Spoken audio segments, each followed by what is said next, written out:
最近的各位评委，亲爱的老师们，大家好，我叫卢子平，卢旺达的卢，孔子的子，和平的平。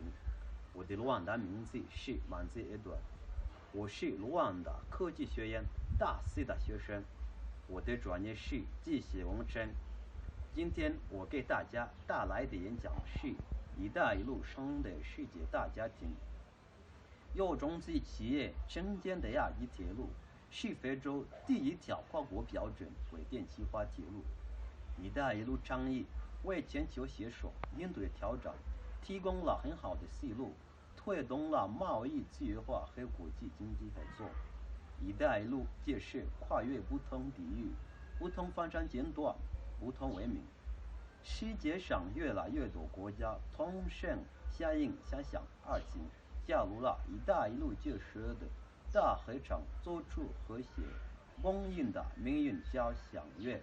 “一带一路”建设有助于带动相关国家和地区经济发展，摆脱贫困，推动我们的世界向前发展，为解决国家区域和其他国际问题带来希望。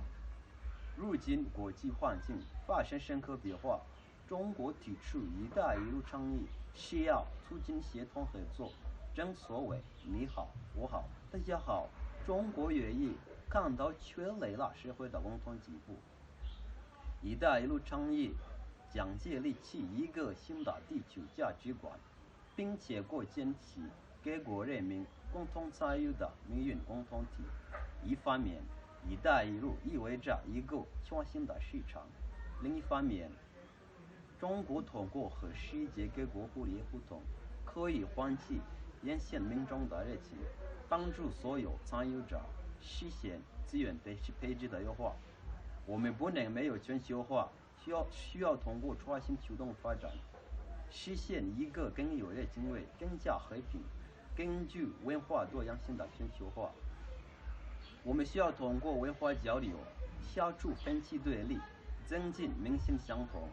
“一带一路”倡议讲起了缩小发展差距、连接不同文化的桥梁。“一带一路”是历史潮流的延续。2000多年前，我们的先辈们怀着友好交往的朴素愿望，开辟了古丝绸之路。古丝绸之路绵亘万里，延续千年，积淀了与和平、合作、开放、包容、互学互鉴、互利共赢为核心的丝路精神。“一带一路”倡议继承了古丝绸之路的精神实质，倡导和平，强调通过对话与合作谋求共同发展。曾有朋友问“一带一路”有什么用？我总是回答：那将是一个更美好的世界。谢谢，祝福大家。